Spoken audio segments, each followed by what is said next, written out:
Yo, yo, yo. What's up, family? Once again, it's your boy, the Money Professor, back with another video. Some more stuff for you. Actually, this is kind of like a follow-up video to the last video. I just want to break a couple things down that I probably didn't say the last time. Um, and I don't care to go too deep into it. So if you don't know what I'm talking about, you could just go back to the old videos because I'm gonna be referring to both my old videos. Um, but yeah, so last video I was talking about how the energies is important and how you need to organize your energies in a certain way. And I start, I watched my video and I started to talk about how um, we all had to get on a certain frequency with like like God is always talking at all of us. And in order for us to hear the message properly, we have to get on a certain frequency.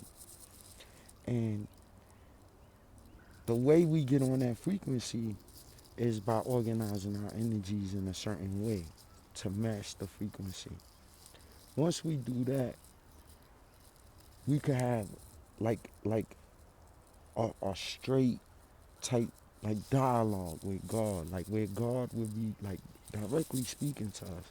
It's kind of like how the prophets had it in the old times and stuff.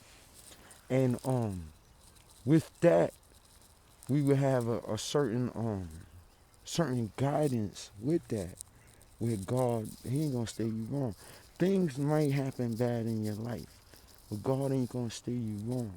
So if those things is happening bad, it's because maybe God is trying to purge them out of your life in some type of way. You know what I'm saying?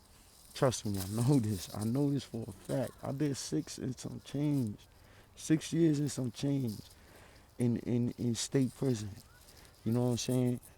Where where I believe God was purging me of certain things, getting me ready for certain things. You know what I'm saying? I ain't gonna get into all that right now. I might make a video one day about it, but not right now. So so I made an illustration about us being like a coffee cup, like a mug, and you got the filter with the coffee and the water and all that.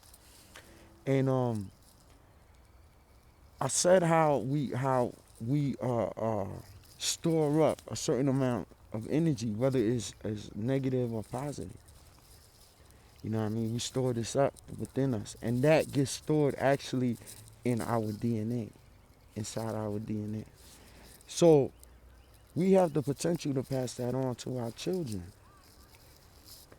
So this is like imagine it for a second, like so you have a certain memory of yourself. You know what you look like. You know what you look like. You see yourself every day. You see your skin. You see all that stuff.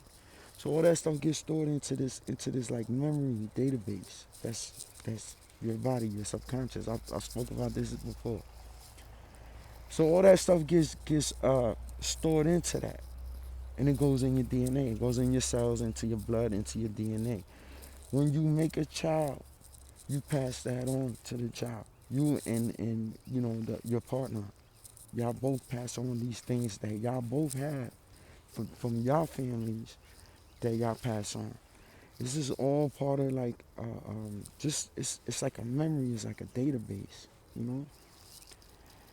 All of this is in every single one of us. So some of us could have had like some real saintly people in our past, like some people that are like real saintly. So some of us could have had those way back, and then after that, a bunch of like just straight rotten people, just rotten, real rotten, throughout. You know what I mean? All right. So Jesus had said a saying, something that like is kind of like a theme that gets passed down through the Bible if you really pay attention, where Jesus says, "The first shall be last, and the last shall be first." Well, the way the understanding comes to me is about that is all right, talking like I just made an illustration about maybe somebody you had saintly way back in the day, but after that it was been a whole bunch of rotten people. That saintly person, imagine he was first. He was first, right? So in your cup, in your generational, in your gene pool of people, of ancestors, inside that coffee cup of you know whatever, because that's an even greater, bigger coffee cup than your own. You know what I'm saying? You have that as well. So inside of that, right, you got a good person all the way who is first, and he's on the bottom. And then you got all these rotten people on top of him. They the last ones, right? So the very last one, he's right on top. So the first shall be last, right? Because the first one is on the bottom. He's last when going to like access it, and the last shall be first. The first is on top. So in order for you to even like, cause yo, we got generational stuff that we carrying too. This is all like what the Bible calls sin or stuff like that. Bad karma. In other traditions, bad luck. Bad mojo. You know what I'm saying? This is stuff that we have that we're not even responsible for. This is what also the Bible calls the sins of the father. The sins of the father get passed down to the son. Now, now becomes the sons, and for real, we're responsible. Why? Because we're responsible to change it. We can change it. And a lot of times it's hard, but we're still responsible to change it. And why are we responsible? Because it's our life. So here's the thing. Since all this stuff is within us and stuff like that, and we have the responsibility to recognize it, to be aware of it, to see it, to notice what it is, try to figure out a solution to the problem, and then execute that solution. This is our responsibility. And the reward for it is the communication with God, the right communication with God, and also God giving us the proper guidance to have our life in a better way. This is what it's about. You know what I'm saying? Now, I say all the goodness, it gets stored in your DNA and stuff. And I spoke on Jesus and his sacrifice. Now, Jesus was, as the Bible states, a perfect person, meaning that Jesus never sinned. But Jesus had a capability to sin, but he didn't.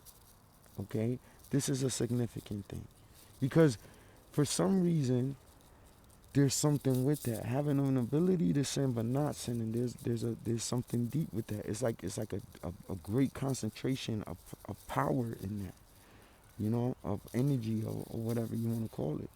It's a great concentration of that. So when Jesus, being a sinless man, though he could have sinned and he didn't, his blood was so pure. And I spoke on this. It was like an atomic bomb on sin, on negativity, on badness, everywhere.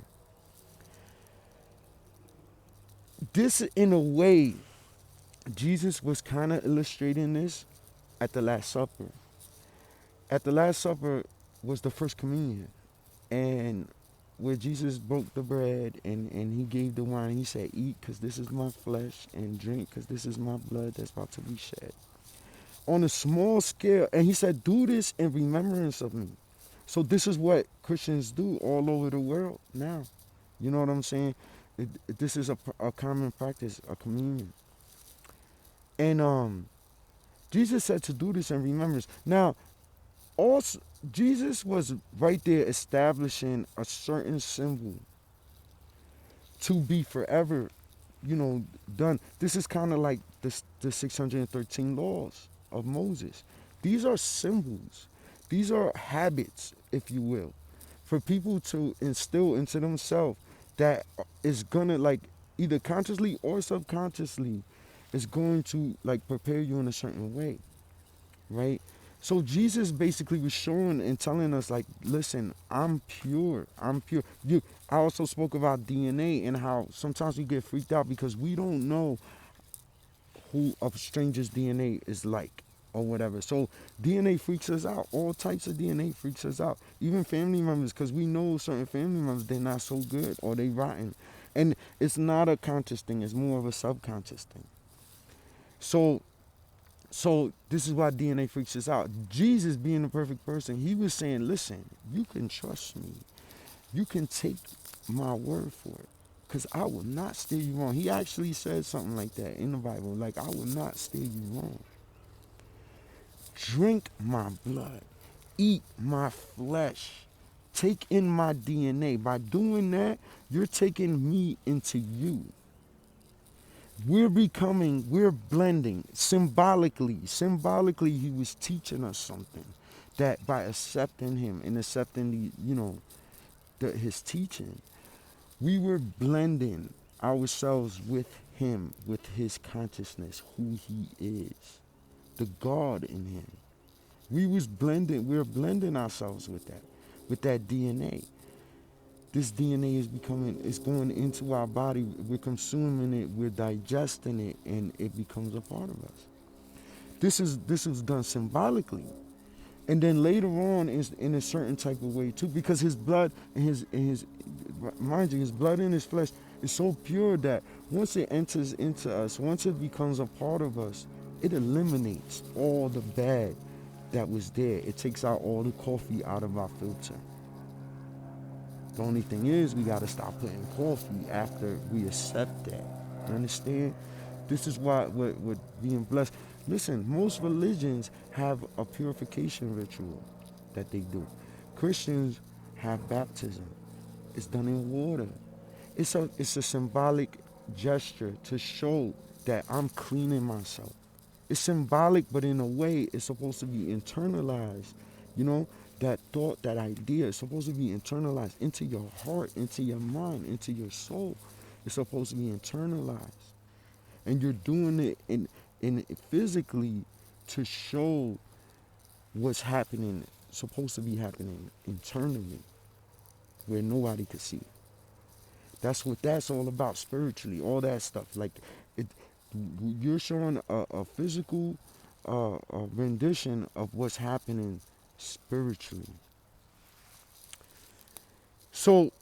And many religions have the, Muslims, before they pray 5 times a day, and before they pray, they always wash their body before they go to talk to God. Listen, because that's what I'm trying to say. It's like the purer you are, you know, um, I've heard many times how Christians say that, like, God, we need Jesus as a mediator because Jesus is pure, and God don't want to talk to us because we're so dirty. I don't think it's that is I think that's a kind of a kind of a wrong idea. This is my opinion though. Well, as I've been shown things, this is kind of a wrong idea. God always talks to us. God talks to the good and to the sinners, to everybody.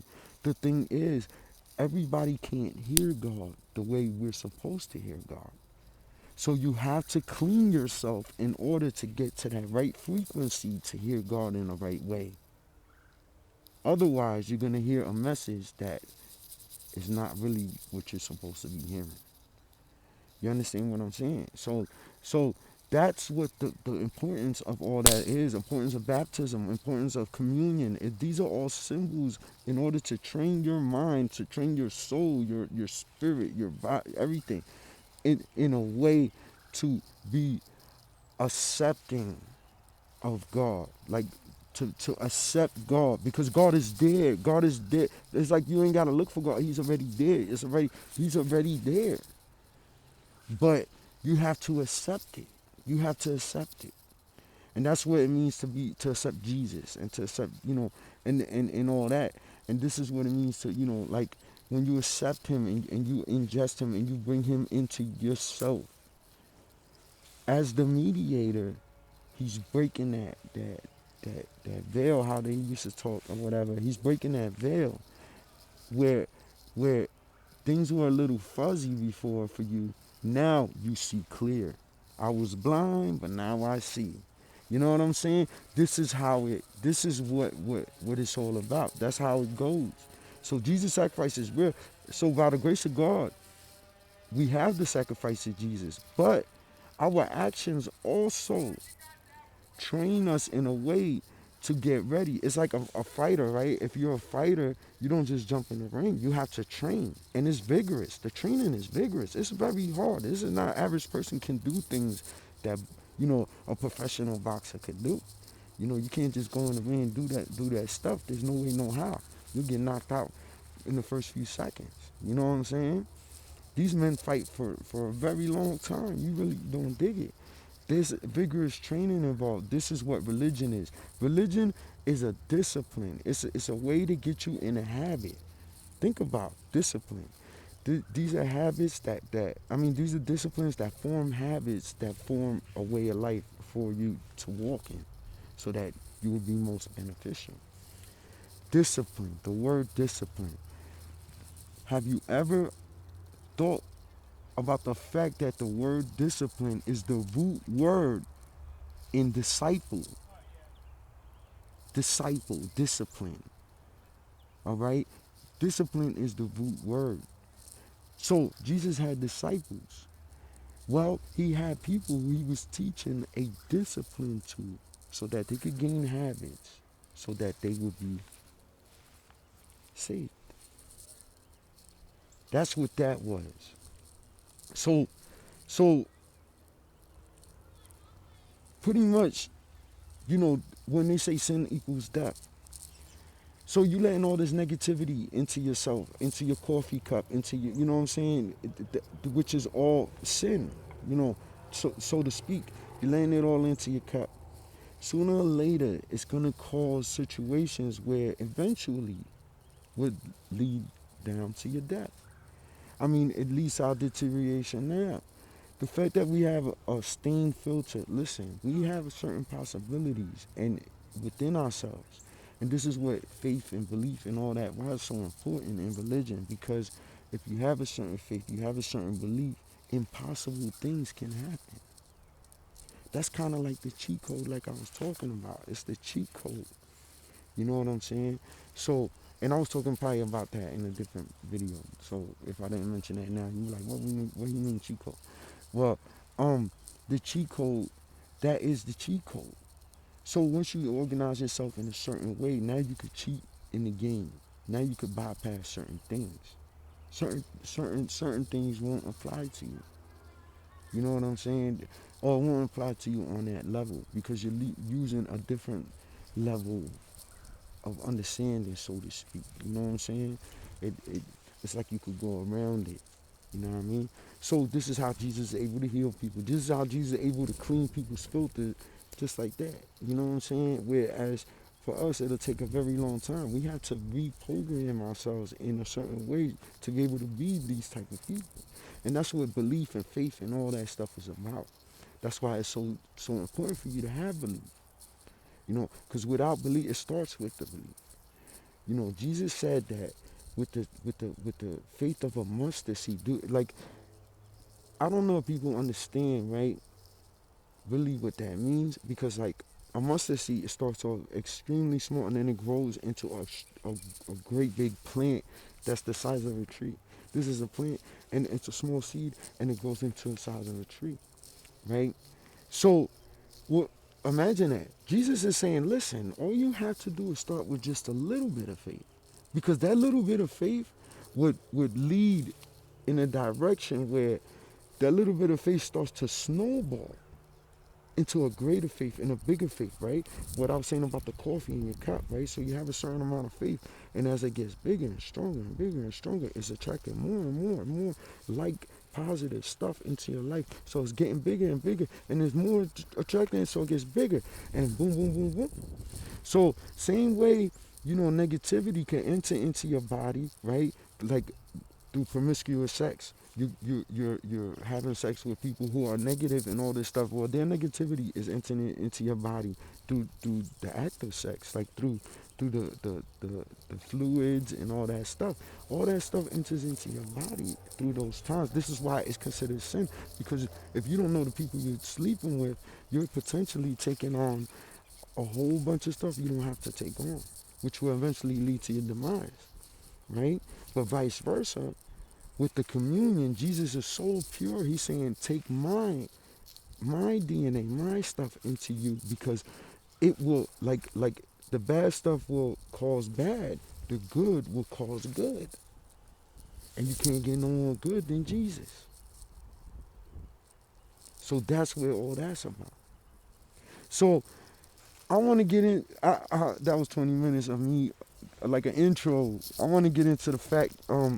My last two videos. The first video I made, I spoke about turning stones into bread, money, stuff like that, bread. The second video I made, I gave an illustration about coffee and water, and how water is pure and all that. I do the quotations because I want to emphasize that for a second to go into this point, that Jesus called himself the living water and the bread of life. Bread, water. Pureness in water, you heard my illustrations, you know what I'm saying, with the pureness of water. Bread in my illustration have represented money, which in turn it represents wealth, you know what I'm saying, abundance, blessings, um, goodness, you know what I'm saying, into your life, like, riches, things like that. Things, not so much of the badness of it, but what's good about it, That's what bread in a way represents. It represents prosperity. You eat it, you prosper. It represents prosperity, all those type of things. And water represents life. You know what I'm saying? It represents pureness. Pure. In my last illustration, water was pure. It was everything good, all positive. And Jesus called himself.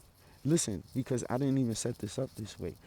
Like I said, I watched my own videos, and I went back and I seen my videos, and then the connection was like made. It was like God was like, look, there it goes. And yeah, the connection was made, and I peeped it, and I saw him like, whoa, hold up.